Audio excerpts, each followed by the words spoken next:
the production of food, mainly in the Kansas City, Missouri area.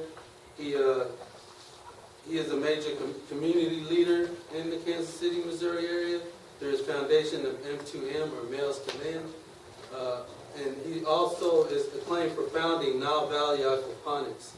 Nile Valley Aquaponics utilizes aquaponics, the combination of aquaculture and hydroponics together, and to participate in the 100,000-pound food project in Kansas City. Nile Valley Aquaponics produces over 50,000 pounds of tilapia, microgreens, vegetables, wheatgrass, and herbs, while concurrently training and employing youth and members from the community. Mr. Tiller is a trailblazer with many accomplishments that are exceptional, in addition to the things that I just mentioned. And with that said, please join me in a round of applause as he describes to us his many accomplishments and visions for the future.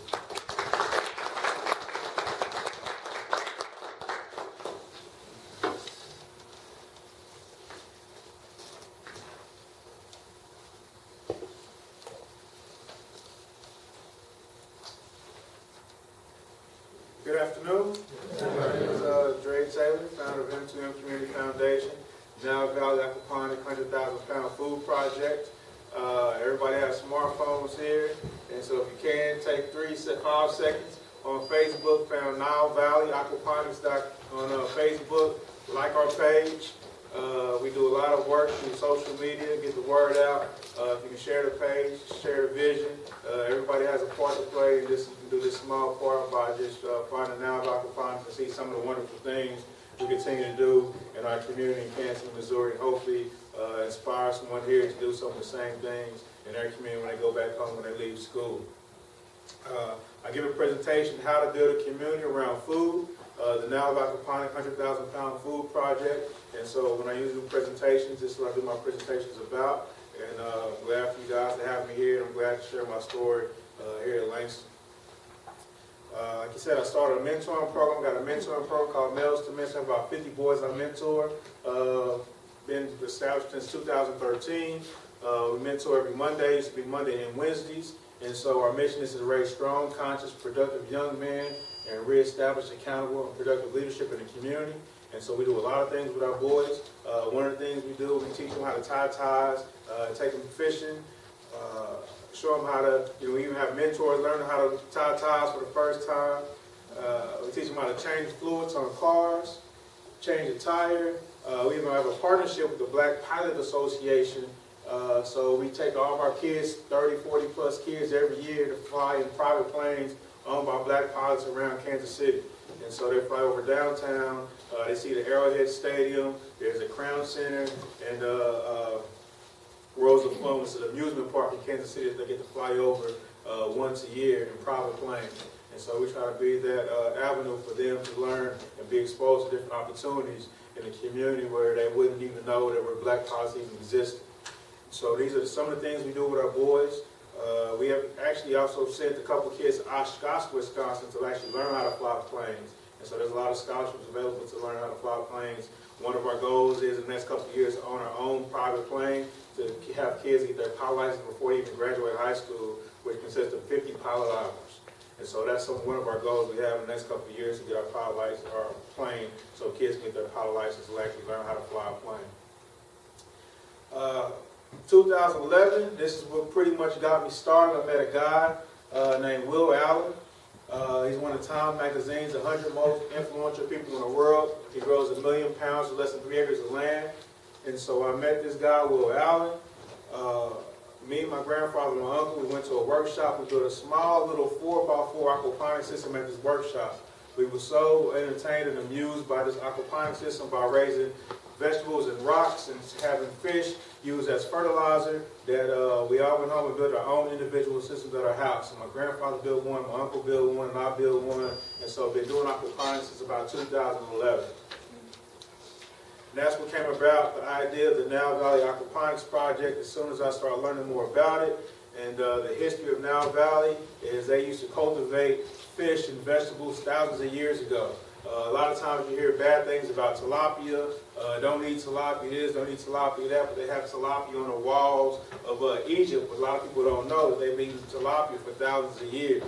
And so you always hear that negative thing like tilapia is man-made fish. I don't know how you're going to man-make a fish, but you see all those things on the internet that pop up. And so this is some education. This is how we came about the name Nile Valley Aquaponics. For those who don't know, aquaponics is a system of aquaculture in which the waste produced by farmed fish or aquatic animals supplies nutrients for plants grown hydroponically, which in turn purify the water. So me and my boys, back in about 2014, as part of our program, we built a small little aquaponics system. It was a 4 by 8 foot table, and this was the first time they got to use power tools. So they was using tape measure. They was learning how to measure 10 times and cut once instead of cutting 10 times and measuring once. And so, you know, it was exciting for them to actually get their hands dirty and to build something. A lot of times you can say turn to page 2 and learn about X, Y, and Z, but it's more exciting for them to actually get hands-on learning experience, especially a lot of them have fathers in the home. So we're trying to teach them things that a man would teach them if a man was in the house. And so learning how to do basic things like I said, check the tires, change the fluids on cars, how to patch a drywall, hole in a wall, things of that nature.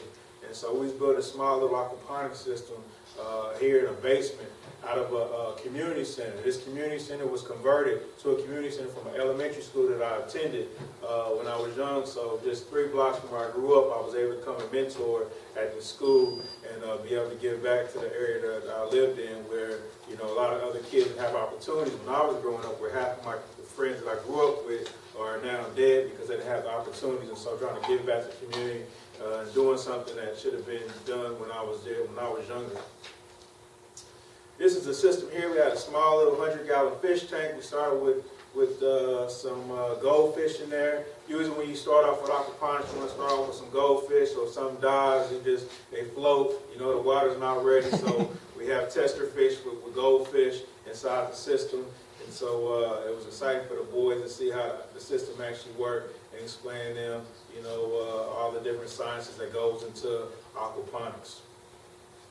This is about a week in time where you had the small vegetables just germinating inside. So we have planted basil, lettuce, different herbs inside of the aquaponics system.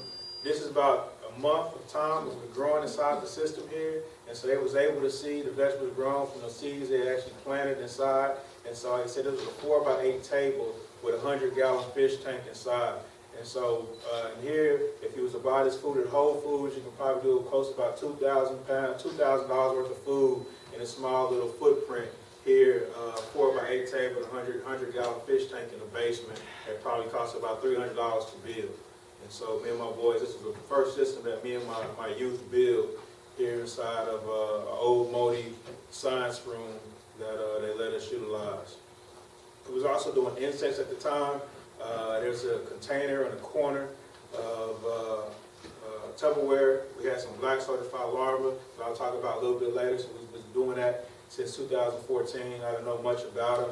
I just know they was crawling around the floor. One time I had to gather them all up, and so I figured out why they was crawling. I had somebody get it that worked with black certified larvae before, but I'll talk a little bit more about the black certified larvae and how we're introducing these insects into our system. This is Kansas City on 29th and Wabash. Kansas City, an urban core. So right on 29th and Wabash, it's 2 blocks from a Showtime documentary called 27th and Prospect. Prospect is the main street down in Kansas City that's known for a lot of different things, a lot of bad things really. And like I said, I shot a documentary because at that point in time, 20 years ago, it was like the height of when they had like 180 murders. And that was like a prime area of prostitution, drugs, and things of that nature, 2 blocks away from where we're at. This used to be 5 trees on this, not 5 trees, but 5 houses on this lot here. They tore down the houses and they reburied them inside of the land. And so they don't remove the houses, they just buried them down in the foundation. And so we came in, the city actually came in and cut 18 trees off of this property. And so we repurposed 5 of those trees, and I'll show you a little bit later what we did with them. And basically trying to teach people how to reutilize vacant lots in urban core, where in Kansas City we have over 5,000 vacant lots. inside the city. So they're looking for examples of what to do with vacant lots, not only in Kansas City, but all over the country. And so we're trying to provide, that blueprint on how do you change the community, how to do economic development, how do you build a community up. So I think we own to something with what we're doing with Nile Valley Aquaponics 100,000-pound food project.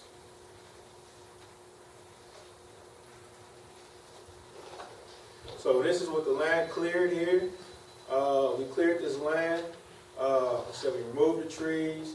We had a lot of foundation and rocks inside of there, so we probably removed close to 40 tons of dirt out of there, and probably brought in another 40 tons of dirt to level out the ground. I had no idea what I was doing. I had an idea on what I wanted to do, and sometimes it's better to ask for forgiveness than permission.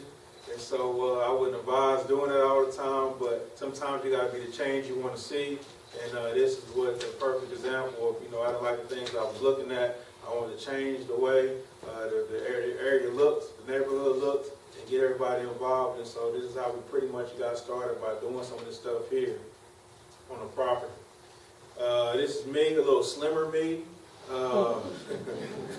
We was digging. These are actually our tanks for our fish that we was actually digging. They thought we was crazy when we was digging 6-foot trenches in the neighborhood in the city. They thought we was digging cemeteries or something. We was going to bury bodies, but I had to confirm that we wasn't going to bury anybody in these trenches. How this project kind of works, like the more you give, the more you get. And so we had somebody for 6 months at a time saying they was going to dig these trenches for us.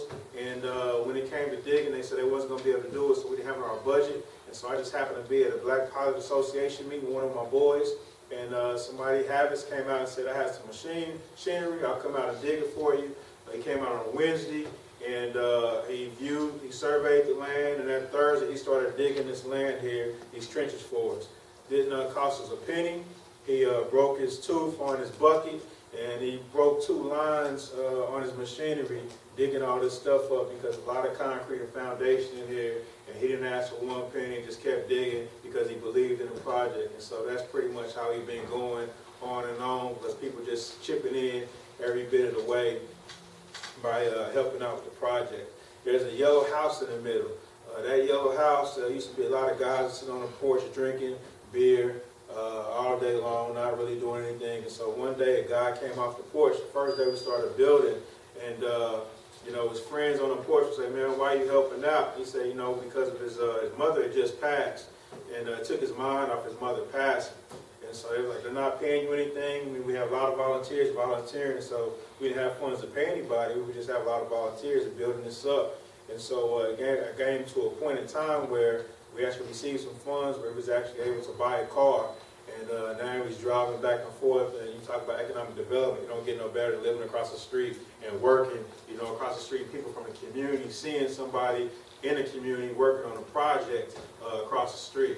And so those same people that was talking about him, working for free and volunteering, they're in his backseat now, going to the liquor store, get some drink, while I'm sitting there laughing at them because they could have had some vehicles too if they just wanted to get off their butts and work.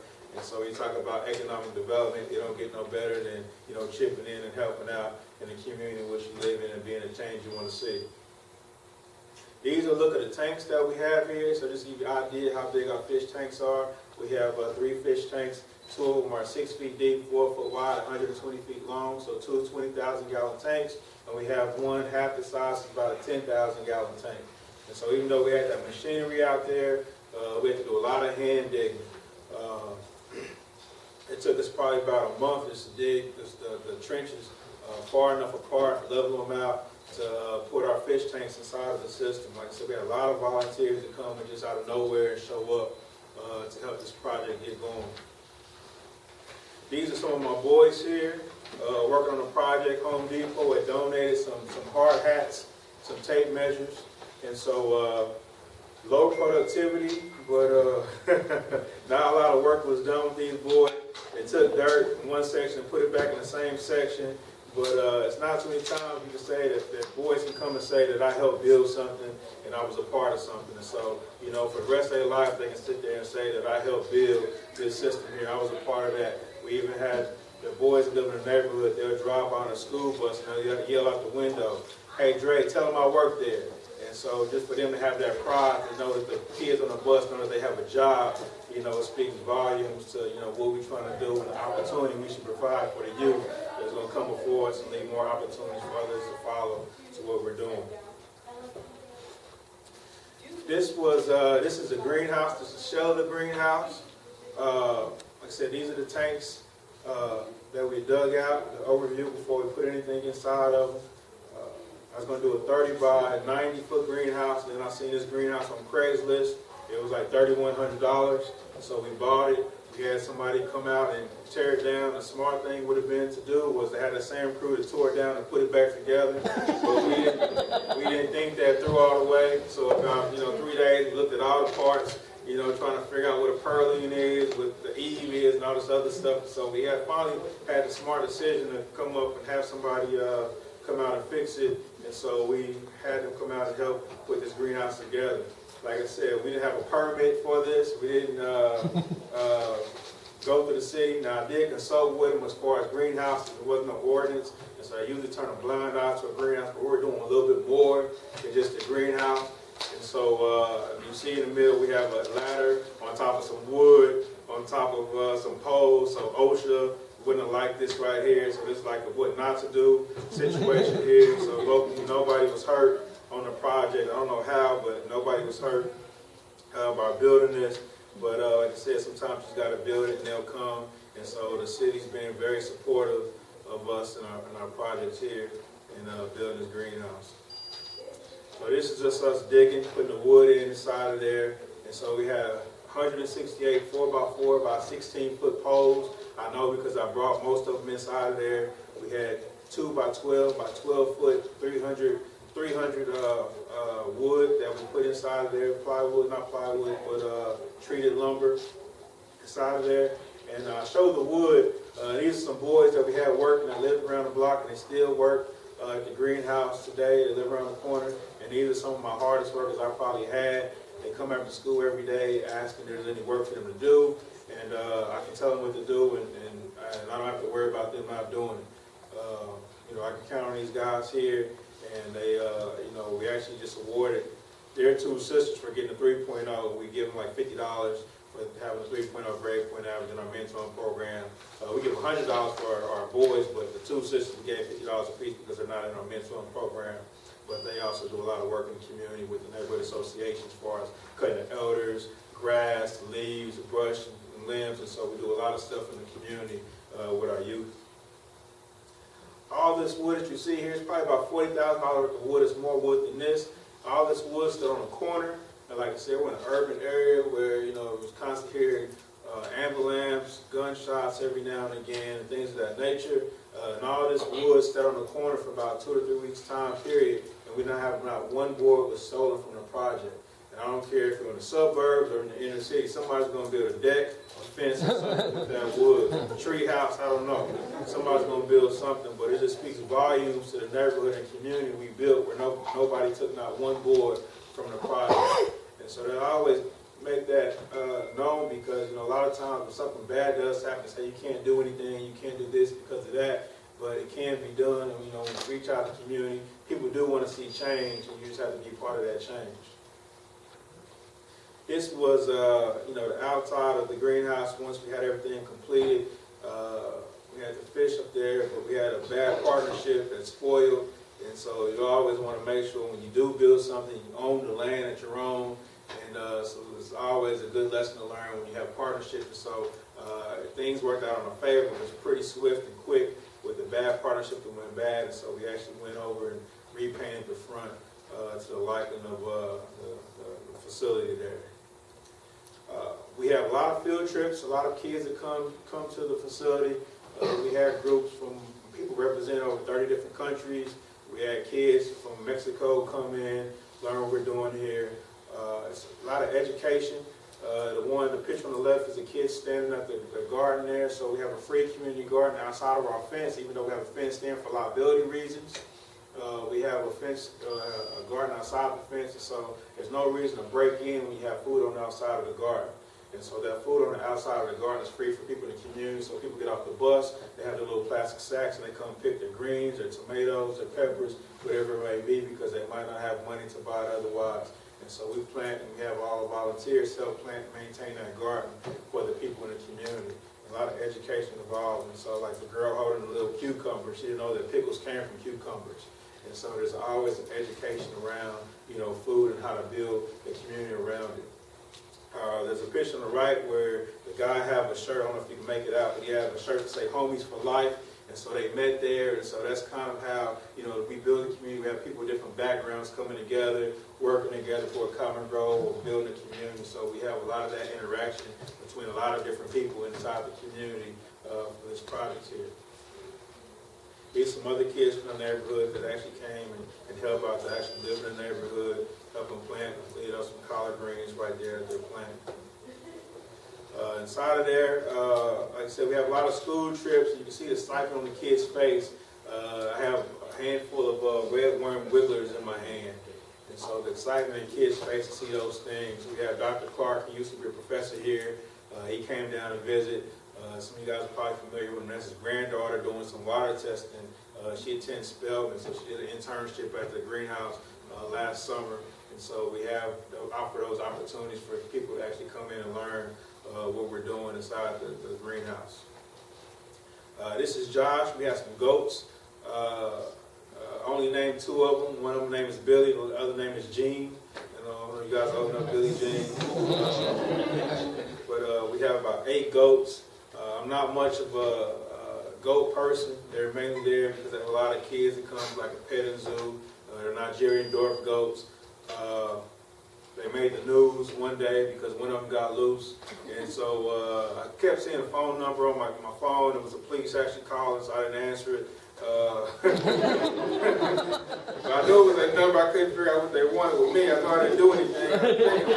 But I didn't answer it. So I pulled up to the greenhouse, and the police was there, animal control, and the news was there. When they had my goat on the leash. And so, the joke was, it's always the black kid.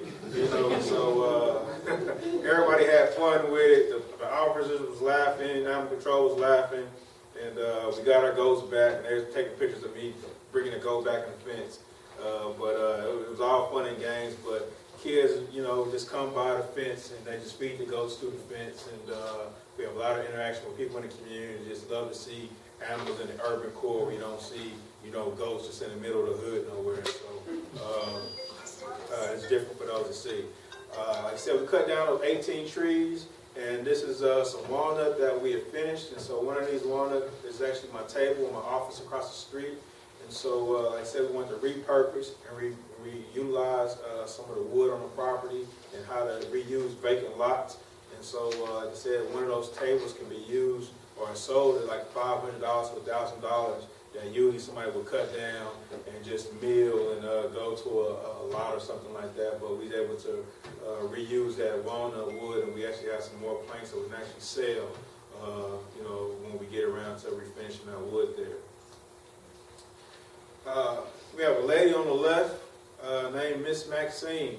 She comes, I met her about 5 or 6 years ago working polls when you go and vote. And so she was a mean old lady, driving around in her wheelchair, arguing with people about being a certain amount of feet from the polling station, all these different things. So we developed a relationship after years of working together. And she came down the street and she said, have any green tomatoes? I said, yes. And so I gave her some green tomatoes. She made like a tomato relish out of them. She said, I'll make this wine. And she said, you want to try this wine? I said, I don't just drink anybody's wine, but I guess I'll try some. I drank it, and it was pretty good. And it's called Bitches Brew, and so it's named after like a Miles Davis song. It's like a 14-minute song that she named it after a Miles Davis song. So I drank it, and so every Saturday she comes and she sells about, at least a case of this wine every Saturday. And so you talk about economic development where a lady in this wheelchair can come and make about $200, every Saturday. She sells to 40 bottles a couple times. That's how good it is when people just come and buy this wine. And so you talk about community involvement, and we don't have a permit to sell wine again, but we're trying to provide space for people to expose them to doing different things as far as meeting people and creating that economic environment for those in the community. This is one of the levels of our greenhouse, and so we have a tiered system of growing vegetables on 4 different tiers. And so it's probably about close to 9 feet tall that we're growing vegetables. And so we have lettuce, and it pretty much look like this now, lettuce inside the greenhouse. And so we have floating rafts on 3 different levels. And so we pump water all the way up from one edge, and it trickles down to a lower point on that level, and then goes down to the next level, and it trickles down to the lowest point down there, and then the same thing on the last level. And then we have gravel underneath where we're growing our vegetables as well. And so we're trying to utilize as much space as possible using vertical space inside of our greenhouse. And so in this system here, we do close to 2,000 plants inside of this aquaponics system. And this is one of our tiers. We have 3 different tiers. This is the shortest one that we have here. This is a picture of at nighttime. We have strawberries growing inside of the greenhouse. Just trying to maximize as much space, growing the strawberries in a gutter inside of our system here. It's a whole different look at night when you have the lights going. You forget where you're at when you're inside the greenhouse. You forget you're on 29th and Wabash. You think you're somewhere in the tropical area. You just forget. It makes you forget everything that's going on around you. And that's we're trying to create that environment when you walk in, where it's peace and tranquility. When you hear the water running, you get away from those police sirens, especially at nighttime. So sometimes I've been there at 2 o'clock in the morning, just sit there relaxing, just enjoying the space. Like I said, it's relaxing. We have a banana tree we planted there. Don't look too much at the banana tree that we planted inside, but we give a lot of tours that come in, and so I think this was a food system tour that was a couple weeks ago that we gave to some people across the country about food systems. How do you get involved in entrenching food systems? Inside of Kansas City, like most cities, probably like here at Langston, 99% of your food is imported in. And so if food is imported in, you're a slave to everybody else as far as how are you going to feed yourself if something happens. And so we're trying to teach people how to grow food. I think growing food is the most revolutionary thing you can do is grow your own food. When you look at all the problems in the community, it's usually related to health. And so, heart disease, stroke, cancer, diabetes are related to food that we can all prevent by growing our own food. And so we can teach as many people as possible, spread as many seeds, plant as many seeds. I think we're doing our job in teaching people how to grow their own food. And so this is some of the things we try to teach people when they come inside the greenhouse in Nile Valley. Went to Guangzhou, China. Back almost 2 years ago. Me and Dan actually up there is on the board in the corner. Went to Guangzhou, China. We had scheduling conflicts, so I missed them there, but I wanted to learn how to breed insects on a commercial level. They was doing close to 20 tons of insects a day there, and you figure out why do you want to breed insects? Well, in aquaculture, when you're raising fish, you have to feed them. And so usually when you raise anything from fish, pigs,